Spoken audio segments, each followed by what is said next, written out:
amores, tudo bem com vocês? Vamos para mais uma aula do nosso curso Apocalipse Revelações de Esperança. E eu convido você a tomar a sua Bíblia Sagrada e pegue ela, coloque assim no teu peito e vamos orar ao Senhor para a nossa aula começar. Oremos. Santo Deus, maravilhoso Pai, mais uma vez em Tua presença pedimos orientação do Teu Espírito Santo para abrirmos a Tua palavra e que o Senhor fale conosco e que coloquemos em prática os ensinamentos aqui hoje aprendidos. Em nome de Jesus, amém. Que maravilha! Olha, hoje nós chegamos na 13ª aula e o tema é o santuário. Eu quero conversar com você a respeito de maquetes.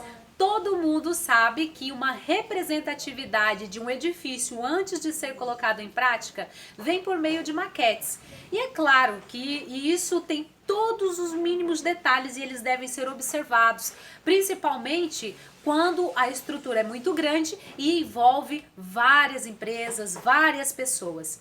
Também nós lembramos sobre os teatros. Nos teatros são ensaiadas várias e várias vezes a mesma peça com diversos atores e isso para uma única apresentação.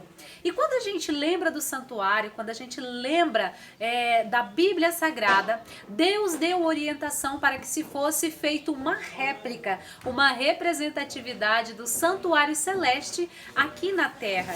E foi isso que os antigos construíram e foi com base nisso que eles tiveram autoridade para orientar, perdoar pecados, assim como repreender enfermidades e ter a sua atuação no tempo antigo. E nós vemos já no Novo Testamento, na Bíblia Sagrada, o Cordeiro vivo, aquele que veio, morreu na cruz para a remissão dos nossos pecados. E essa representatividade nós iremos fazer na glória, diretamente com o nosso Deus, com o nosso Senhor Jesus Cristo. Eu convido você a pegar a sua Bíblia em Êxodo capítulo 25, versículos 8 e 9 e compreender os detalhes que foram apresentados ao modelo do santuário no Monte Sinai. Também em Apocalipse capítulo 11, versículo 19, nós temos a descrição da visão que João teve do céu. Abra sua Bíblia e verifique qual foi a visão que ele teve. João viu o santuário de Deus. Apocalipse é repleto de detalhes, é repleto de descrição deste santuário. E lá em Apocalipse capítulo 7, versículo 15, também Apocalipse 14, versículo 15 e 17, nós temos a descrição da constituição, de quais são os móveis que compõem o santuário. Os candelabros, o altar, a Arca da Aliança e o incensário são os principais itens do santuário. Apocalipse capítulo 1, versículo 12, Apocalipse capítulo 8, versículo 3 e também Apocalipse 11, versículo 19. Na introdução de cada visão do Apocalipse é apresentado uma cena do santuário celestial ao qual João viu. Agora em Êxodo, no capítulo 25, versículos 8 e 9, nós temos a ordem dada por Deus ao povo de Israel quanto à construção do santuário terrestre. Então você abra a sua Bíblia e leia detalhadamente quais foram as orientações dadas por Deus para que os seres humanos conseguissem fazer essa representação. Lembra da maquete que eu falei? Então, simplesmente Deus deu orientação para que se cumprisse cada detalhe, fosse feito então representando o santuário celestial. Diz assim a palavra de Deus: e me farão um santuário para que eu possa habitar no meio deles, segundo tudo o que eu te mostrar para modelo do tabernáculo e para modelo de todos os móveis, assim mesmo o fareis. Olha, embora Deus não se limite a um edifício humano, abra sua Bíblia em 1 Reis capítulo 8, versículo 27, a construção do santuário proporcionava um centro visível do que era o verdadeiro culto, servindo como manifestação da presença de Deus e como demonstração do plano divino de salvação.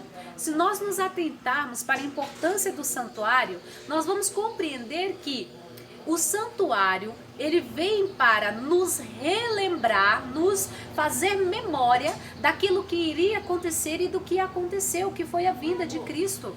Então isso foi treinado, isso foi feito várias e várias vezes para que depois se efetivasse na vinda de Jesus Cristo. Olha, na ocasião, Deus mostrou a Moisés um modelo verdadeiro do tabernáculo.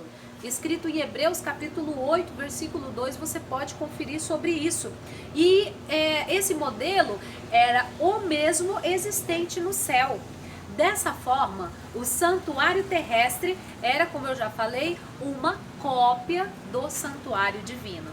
Agora, abra sua Bíblia em Êxodo capítulo 36 e o versículo 3, onde nós compreendemos por que meios o santuário terrestre foi construído. Havia então os recursos dos israelitas que receberam um chamado de Moisés para oferta do santuário. Lá no versículo 6 de Êxodo 36 você pode conferir.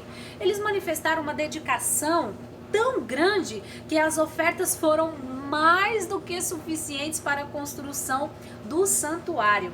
E olha, o plano divino para a manutenção de sua igreja nos tempos antigos e nos tempos atuais é por meio de ofertas planejadas, dos dízimos e das ofertas sistemáticas que são doadas, levadas, apresentadas ao altar e recebidas pela igreja para a manutenção. Agora eu quero te fazer refletir sobre oferta, sobre dízimo, sobre a importância desta ação, deste ministério, que não foi instituído pelo homem, mas é um pedido, é uma inquisição por Deus aqui na terra, que é para a manutenção da obra, para a manutenção da igreja e dos seus projetos. Abra sua Bíblia em Gênesis no capítulo 14 e o versículo 20, onde você vai compreender que até mesmo Abraão dizimou. Você vai compreender que desde o princípio é recomendado por Deus para que nós devolvamos a 10ª parte de tudo quanto o Senhor nos tem abençoado, Deus nos tem concedido nesta vida. Também Gênesis capítulo 28, versículo 22, nos recomenda para dizimarmos diretamente para a casa de Deus.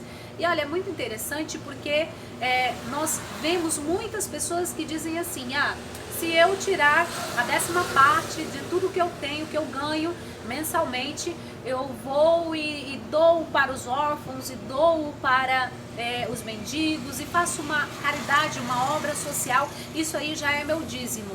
Não é assim. A Bíblia recomenda que o dízimo seja levado para a casa de Deus, para a sua manutenção e manutenção dos projetos que são ali trabalhados e desenvolvidos.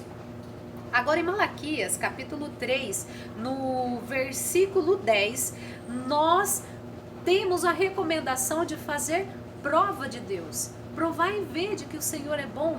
Faça prova com o seu Deus. Faça aquele compromisso onde será testada a tua fé e, é claro, comprovada a eficácia, a benevolência e a misericórdia do nosso Deus.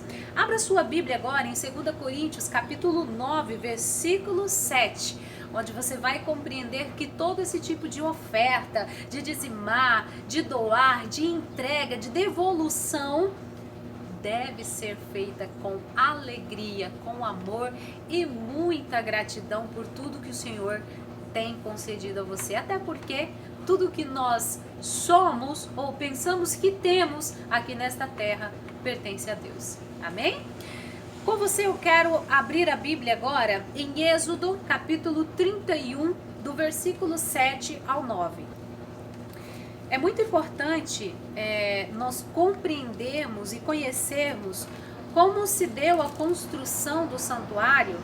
É como se eu estivesse convidando a você a entender que você vai para um lugar onde vai existir esse santuário, onde haverá esse lugar santo, para você imaginar onde vai ser a sua posição, qual vai ser o seu lugar nesse santuário. E é por isso que é importante nós conhecermos a descrição deste santuário.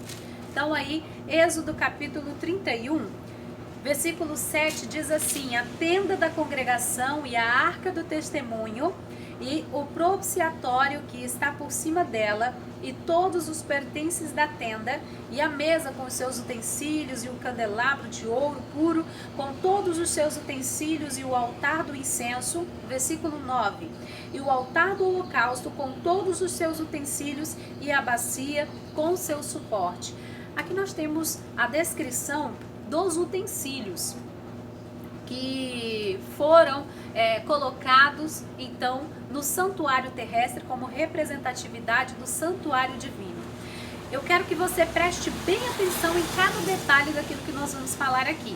Nós limos aqui alguns utensílios, né? Que foi lido na Bíblia agora, onde tinha a mesa com seus utensílios, o candelabro, o altar do incenso, o altar do holocausto, a pia com o suporte. Mas o que significa isso, Sarali?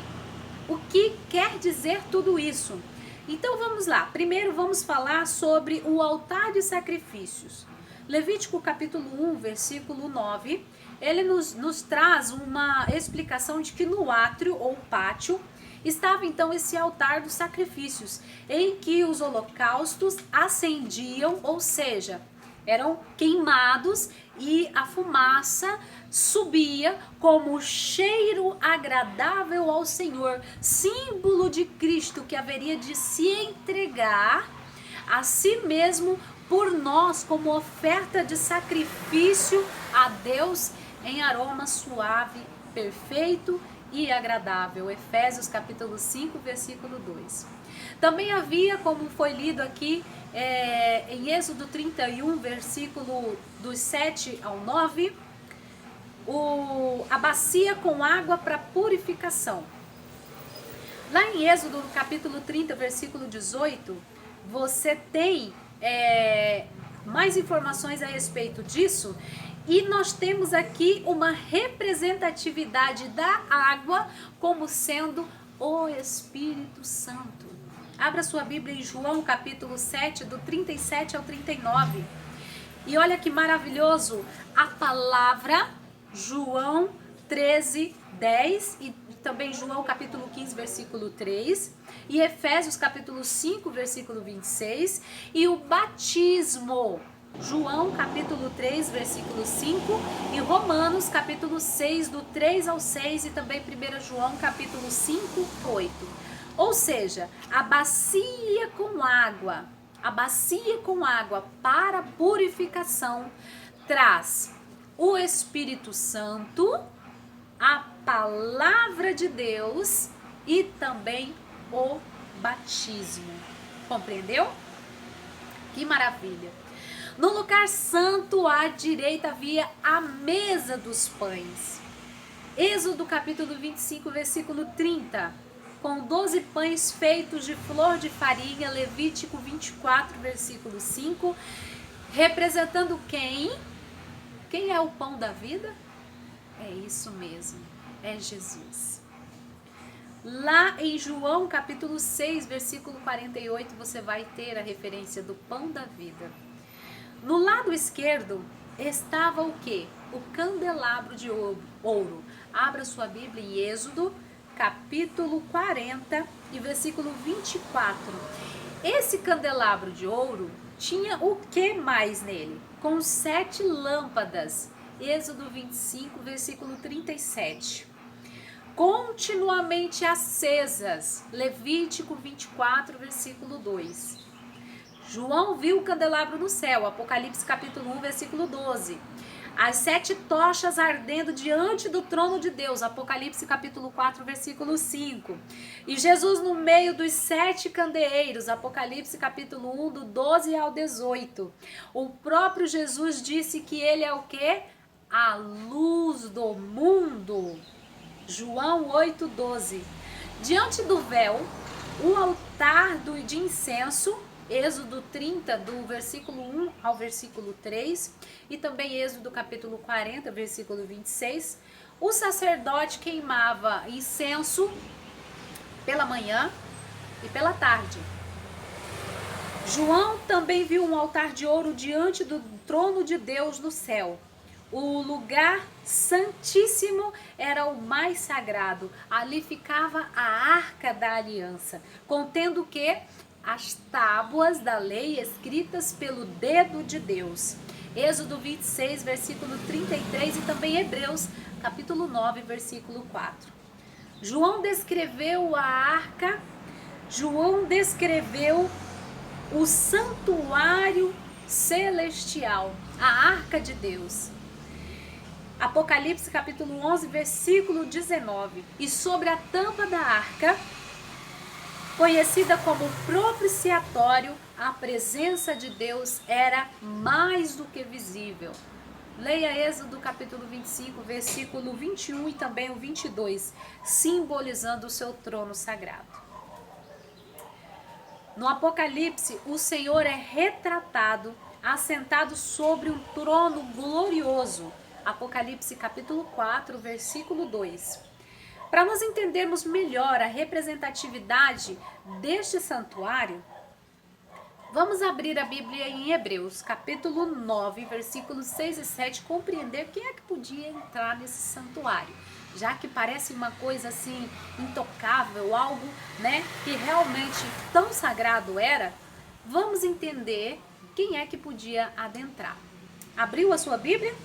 Então, nós compreendemos que no lugar santo, apenas o sacerdote podia adentrar. Agora, muito mais raro era o lugar santíssimo, onde somente o sumo sacerdote tinha autorização para adentrar. Abra sua Bíblia em Êxodo capítulo 27, versículo 21 e também Êxodo capítulo 30, versículo 7 e versículo 8. Então nós compreendemos que tem duas distinções. O lugar santo, onde o sacerdote podia ir, então, manhã e tarde, oferecer sacrifício, era diariamente, era todos os dias. Agora, o lugar santíssimo era um espaço mais reservado, era onde somente o sumo sacerdote podia adentrar e tão somente no dia da expiação. O dia da expiação que ocorria uma vez ao ano. Agora é interessante nós abrirmos a nossa Bíblia em Êxodo capítulo 29, do versículo 38 ao 42, para compreender o que os sacerdotes faziam diariamente no pátio. Abriu a sua Bíblia? O sacrifício diário, ou chamado sacrifício contínuo, era realizado no pátio do santuário, significando a constante disposição de Cristo em perdoar os pecados. Eu falei tudo isso aí voltado aqui para o Antigo Testamento, para algo que já não acontece mais desta mesma maneira. Mas se você parar para analisar, é tudo representatividade do que viria e do que acontece hoje.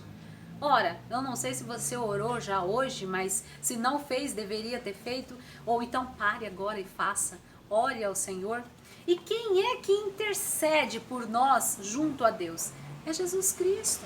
É o nosso sacrifício diário, nos colocarmos na presença do Senhor, interceder ao Cordeiro que já morreu em favor de todos os nossos pecados, para a remissão dos nossos pecados, para a nossa salvação.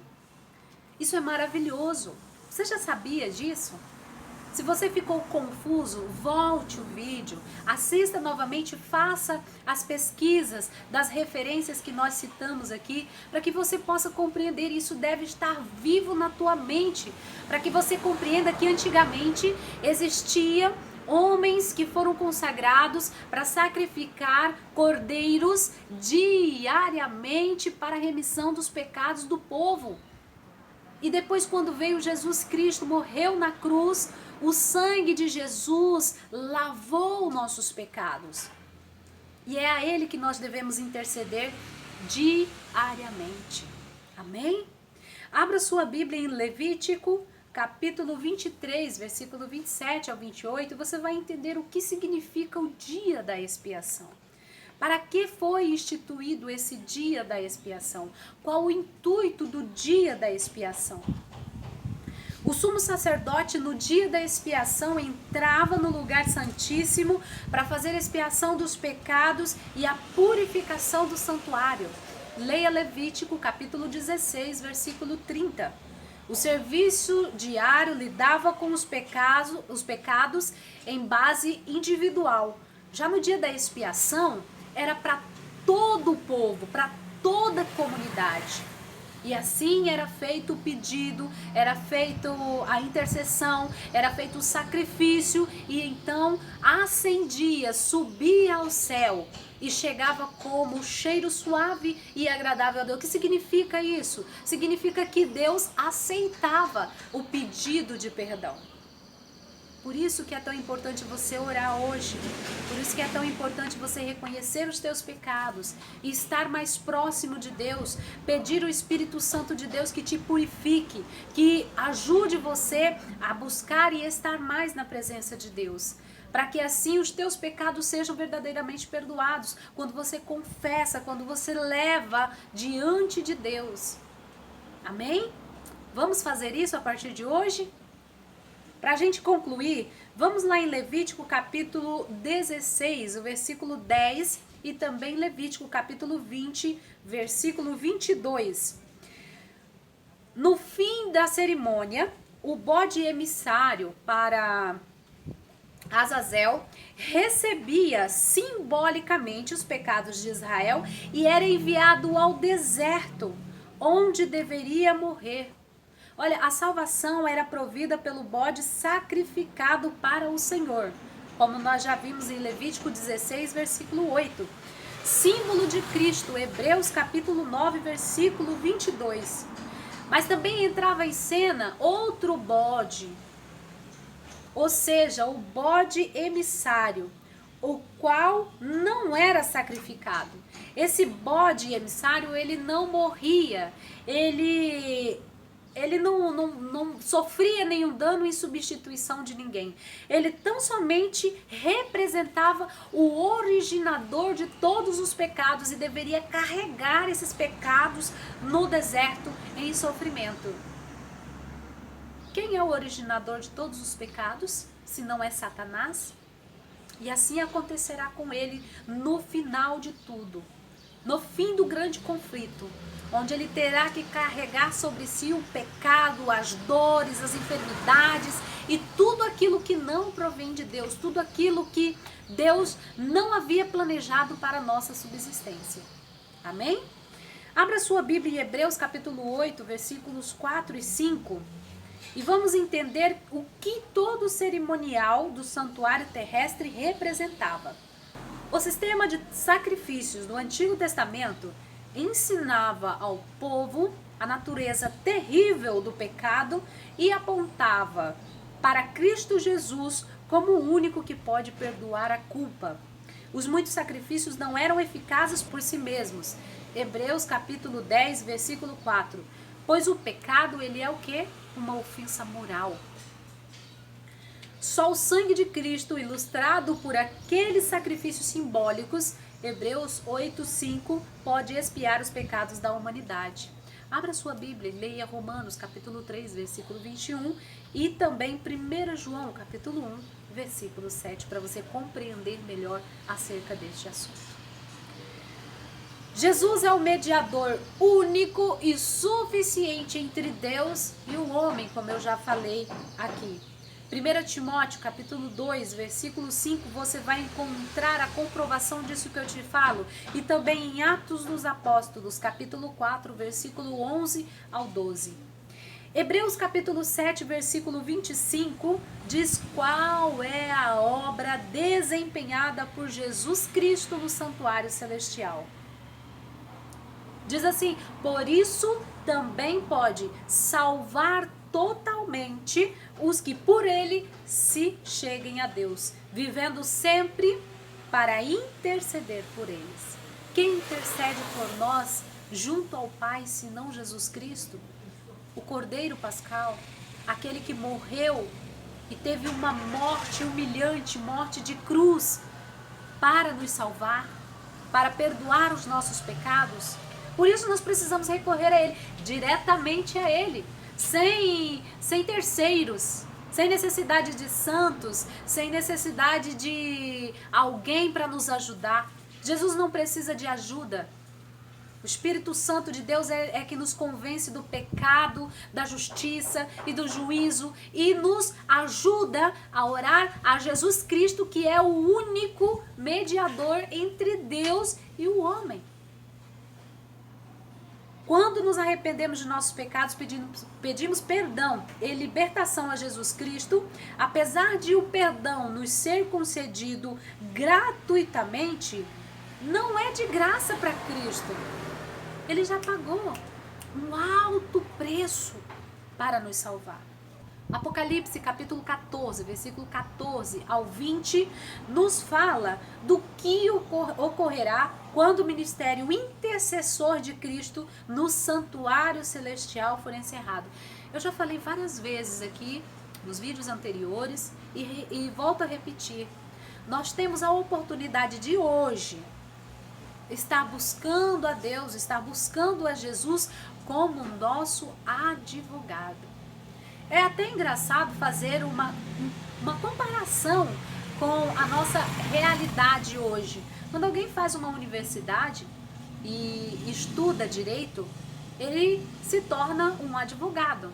Posterior, após passar aí na ordem, então ele se torna um advogado.